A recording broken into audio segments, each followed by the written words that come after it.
Salut tout le monde! Alors j'espère que vous vous portez aussi bien que moi et aujourd'hui c'est parti pour une nouvelle vidéo qui va aborder un thème qu'on n'avait encore jamais fait sur la chaîne. Donc voilà, c'est l'ouverture du thème de la sexualité. Vous avez choisi ce thème il y a quelques semaines sur Facebook et plus particulièrement le fait de parler de votre sexualité à votre partenaire. Donc je m'excuse d'avance si j'emploie le mot conjoint tout au long de cette vidéo. J'essaie de déconstruire mon langage hétérocentré le mieux que je peux, donc je vais essayer de parler de partenaires pour que tout le monde puisse s'identifier, mais si je dérape et que je parle de conjoint, sachez que ce n'est pas voulu.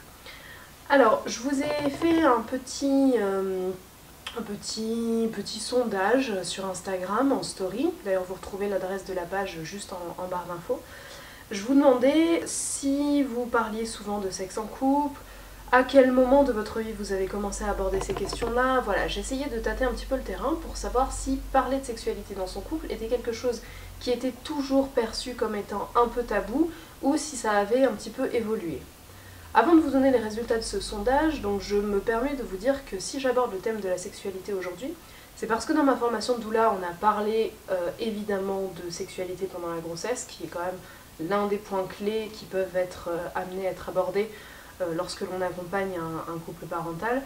Et puis c'est vrai qu'au fur et à mesure de mes recherches et de mes discussions, notamment avec des amis, je me suis rendu compte que si on parlait assez librement à son conjoint aujourd'hui, parler de sexe était quand même quelque chose qui était encore un petit peu délicat et surtout particulièrement normé par des injonctions sociétales, notamment au niveau de la femme, mais les hommes sont également victimes du système que leurs aînés ont pu instaurer autour d'eux. Donc je développerai ça tout à l'heure, mais d'abord je vais vous donner les résultats du petit sondage. Donc je vous ai demandé si vous parliez souvent de votre sexualité en couple. Donc vous êtes 31% sur une quarantaine de personnes à m'avoir répondu que non. Vous m'avez répondu que vous aviez commencé à aborder ces questions avant 30 ans, pour 100% d'entre vous. Que vous pensiez à 75% ne pas tout connaître encore de votre corps et de votre sexualité. Et puis que vous n'étiez que 65% à être à l'aise pour aborder ces questions librement avec votre partenaire. Je pense que de parler de sexe avec son partenaire peut être délicat, particulièrement parce qu'on met beaucoup de choses sur le sexe depuis qu'on est tout petit.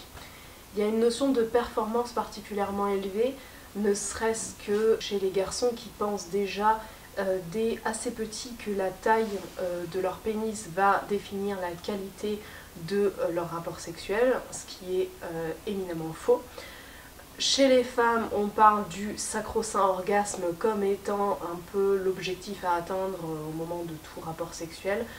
Là aussi, c'est vrai que les hommes partent avec cette idée qu'il faut satisfaire leur partenaire, avec l'idée que si elle n'a pas d'orgasme, la relation sexuelle n'est pas nécessairement réussie. En plus de ça, vous le savez aussi bien que moi, nous les femmes sommes soumises dès l'adolescence, voire même avant la puberté, à toutes ces injonctions qui font qu'il faut se raser avant de faire l'amour, qu'il faut sentir bon, qu'il faut être parfaitement propre, qu'il faut éventuellement mettre de la lingerie sexy. Bref, on enferme les femmes et les hommes dans une idée de sexualité qui est soit pornographique, en tout cas associée à l'imagerie pornographique dont les adolescents ont accès, soit à quelque chose qui doit être d'une grande respectabilité, qui doit être fait dans certaines formes, avec un certain but, etc. En bref, les relations sexuelles imaginées par la société n'ont généralement rien à voir avec les relations sexuelles telles qu'elles sont. Et le problème, c'est que la plupart des gens n'osent pas le dire, n'osent pas en parler, n'osent pas se l'avouer. Aujourd'hui, on véhicule toujours une image de sexualité biaisée et dans les couples, cela peut faire des ravages à long terme. Je pense qu'il est particulièrement important que chaque partenaire puisse être le plus authentique possible dans sa relation sexuelle. C'est-à-dire que la sexualité fait partie de notre vie d'adulte Et lorsque l'on fait confiance à son partenaire pour lui confier ce qu'on a sur le cœur, pour lui confier nos états d'âme, pour lui confier la teneur de nos relations, ce qui s'est passé dans notre boulot, on lui fait confiance pour faire des enfants avec lui, pour acheter une maison avec lui, pour faire des voyages avec lui, pour lui confier parfois jusqu'à notre vie. Et pourtant, on ne lui ferait pas confiance à se montrer non épilé ou à lui exposer clairement quelles sont nos préférences sexuelles. Ça laisse quand même, à mon avis, un creux dans la relation. Néanmoins, partager l'idée de ce qui nous plaît peut être clairement quelque chose d'handicapant pour celui qui le reçoit. Et par conséquent pour celui qui va partager quelles sont ses préférences. Dans cette notion de performance idéalisée, quand on va dire à son partenaire « Eh bien là, ce que tu as fait, ça ne m'a pas trop plu, j'aurais peut-être préféré que tu agisses ici ou là, cette position n'est pas la meilleure pour moi », il va y avoir quand même un sentiment d'échec assez fort sur le partenaire. À mon avis, il y a quand même besoin d'être relativement en phase avec soi et avec l'autre pour pouvoir accepter que ce n'est pas un rabais que de se tromper sexuellement sur les envies de l'autre et que évidemment chaque personne fonctionne différemment. Ce n'est pas parce qu'on a multiplié les partenaires qu'on est un expert du sexe, tout simplement parce que chaque personne va avoir ses préférences, chaque personne va avoir ses envies distinctes. Néanmoins, et j'ai l'impression que c'est particulièrement vrai pour les hommes, le fait de moins bien connaître l'anatomie féminine, d'avoir eu des relations avec beaucoup de succès avant, puis de tomber sur une partenaire qui est différente, peut être vécu comme un véritable échec. Et pour éviter de faire vivre cet échec au partenaire en général, on se tait, on attend que ça passe, et ça donne naissance à des relations sexuelles qui sont loin d'être fluides et loin d'être agréables pour les gens. Au bout d'un moment, la relation finit par s'étioler, confiance commence à se perdre et puis on peut ressentir un véritable agacement pour son partenaire parce qu'à chaque fois qu'on va faire l'amour avec lui, il va reproduire ces mêmes gestes qui sont désagréables. Et si on connaît son partenaire comme étant quelqu'un qui a peu confiance ou qui peut se vexer facilement, on va avoir du mal à exprimer ce qui nous fait envie. La femme est quelqu'un de cyclique qui a différentes façons de fonctionner au fur et à mesure de sa vie. Et c'est vrai qu'une sexualité adolescente n'est pas la même qu'une sexualité au moment d'une éventuelle procréation ou d'une sexualité sous contraceptif hormonal. Ce n'est pas non plus la sexualité qu'on a pendant la grossesse, ce n'est pas la sexualité qu'on a pendant la ménopause. Bref, la sexualité d'une femme peut varier tout au long de sa vie. Mais ce serait une idée reçue de penser que les hommes ont du désir de façon constante, que leur sexualité n'évolue pas et qu'ils sont très facilement excités pour rien, voire qu'ils ont tous le même désir et les mêmes zones érogènes. Donc les hommes, bien évidemment, peuvent également se permettre de parler de ce qui leur plaît, de ce qui ne leur plaît pas et amener leur partenaire vers une sexualité qui sera épanouissante pour tous les deux. De plus, lorsque l'on a une sexualité pleinement épanouie, on découvre en nous une certaine animalité, des préférences qui ne sont pas nécessairement celles qu'on a dans la vie et qui sont le reflet d'une partie de nous en plus.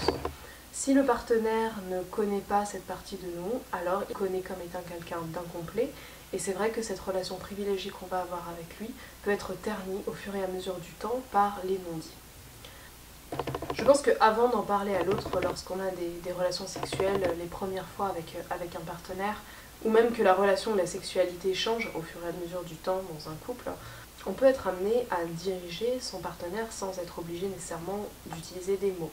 Pendant l'acte, on peut replacer une main, on peut tenter des choses, et généralement ça passera très bien en étant déjà en action. Voilà, de tenter des choses, etc. Il y aura le moment sera propice, la posture sera propice à tester des nouvelles choses ou à diriger son partenaire sur ce qui nous plaît ou ne nous plaît pas. C'est vrai que tous les couples ne sont pas à l'aise avec le dialogue et c'est la première étape, à mon avis, pour orienter sa sexualité, c'est de l'orienter de façon gestuelle pendant l'acte. On peut être à l'écoute aussi des signaux corporels de l'autre, de sa détente, de sa respiration pour voir si on fait bien ou s'il y a des choses à éventuellement changer. Après c'est vrai que certains hommes vont dire c'est pas évident parce que les femmes simulent. Pour les hommes ça peut être difficile de capter quels sont les signaux des femmes, d'autant plus que cette histoire de simulation est aujourd'hui connue et reconnue et c'est vrai que c'est difficile pour un homme de démêler le vrai du faux. Donc c'est d'autant plus important à mon avis d'en discuter et d'orienter les gestes plutôt que de faire semblant et de donner l'impression à son partenaire que l'on l'a trahi.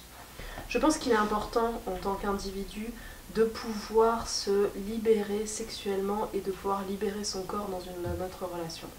Ne serait-ce que pour les adolescentes aujourd'hui ou nos filles de plus tard, de pouvoir enfin casser avec cette image d'une sexualité lissée, polissée, avec des objectifs, avec des buts à atteindre, avec des corps à avoir, avec des positions à avoir.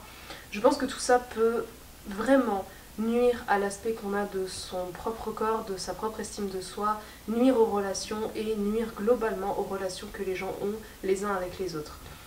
Je ne cesserai jamais de vous dire qu'il est normal d'avoir une pilosité, qu'il est normal de transpirer, qu'il est normal d'avoir dans le sexe une forme d'animalité qui s'exprime et qui est inhérente à toute personne ayant une vie sexuelle. Il y a autant de façons d'être sexuellement qu'il y a de façons d'être dans la vie. De pouvoir répondre comme ça systématiquement à des codes qui ont été mis en place finalement par une société respectable qui voulait notamment que les femmes soient respectables, mais qui du coup a mis aussi une pression sur les hommes, je trouve ça quand même très décevant et je pense que ça empêche vraiment les relations d'être vraies. Quelque chose d'autre qu'on peut dire, c'est que si vous avez envie ou besoin de parler de sexualité avec votre partenaire, et il vaut mieux certainement éviter de faire des bilans après avoir fait l'amour, il vaut mieux laisser ce moment être ce qu'il est. S'il vous a plu, appréciez-le. S'il ne vous a pas plu, eh bien ce n'est peut-être pas l'instant idéal pour aborder la question, parce que l'autre peut se sentir encore plus honteux de sa performance du fait qu'il vient juste de la réaliser. J'ai lu dans l'excellent livre « Élever ses enfants autrement » que je ne cesserai jamais de vous conseiller. J'ai lu dans cet ouvrage une petite idée que je vous transmets. On peut éventuellement, avec son partenaire, créer un moment, une fois par mois, une soirée, autour de bougies, dans des fauteuils confortables, sur des poussins, avec un bon petit repas. On peut aborder comme ça sur le principe de l'écoute active, donc de laisser parler l'autre, s'exprimer, de ne pas l'interrompre, de le laisser aller jusqu'au bout de ses idées, de lui poser des questions ouvertes et ensuite de prendre la parole pour lui répondre.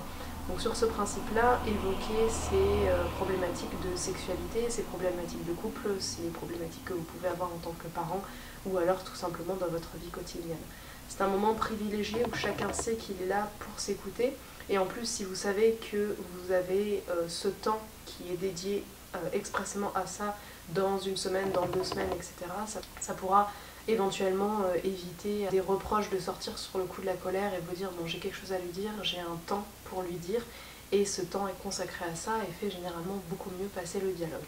Donc ça c'est quelque chose que j'instaurerai très certainement chez moi bientôt. Voilà, je me permets de vous le partager parce que je trouve l'idée intéressante, particulièrement dans l'idée d'exprimer sa sexualité. Quoi qu'il en soit, je vous encourage vraiment à ne jamais avoir honte de vous et à vous dire que votre sexualité est quelque chose qui vous appartient comme votre personnalité vous appartient. Et que si vous êtes avec un partenaire, que ce soit sur un couple de longue durée ou que ce soit sur des relations uniquement sexuelles, si vous êtes avec un partenaire qui vous apprécie, il comprendra que le besoin d'authenticité dans la relation sexuelle est au moins aussi important que le besoin d'authenticité dans la vie de tous les jours et dans n'importe quelle relation, qu'elle soit courte ou longue. Voilà, j'espère que cette vidéo vous a plu, c'est la fin. Si vous avez des choses à ajouter, des commentaires à mettre, comme d'habitude, je serai très heureuse de les lire et de partager avec vous. Donc comme toujours, je vous encourage à vous abonner. D'ailleurs, vous êtes de plus en plus nombreux et ça me fait vraiment plaisir. Vous pouvez suivre les activités sur la page Instagram et la page Facebook. Et d'ailleurs, en ce moment, sur la page Facebook, vous allez pouvoir choisir par sondage le thème de la prochaine vidéo. Et puis, si vous avez envie de faire un petit don, même d'1 € sur Tipeee, ça me fera très plaisir et puis ça pourra m'encourager à continuer à consacrer tout ce temps à faire des recherches et ensuite à vous les partager. C'est la fin, prenez soin de vous et surtout n'oubliez pas d'être authentique. À bientôt!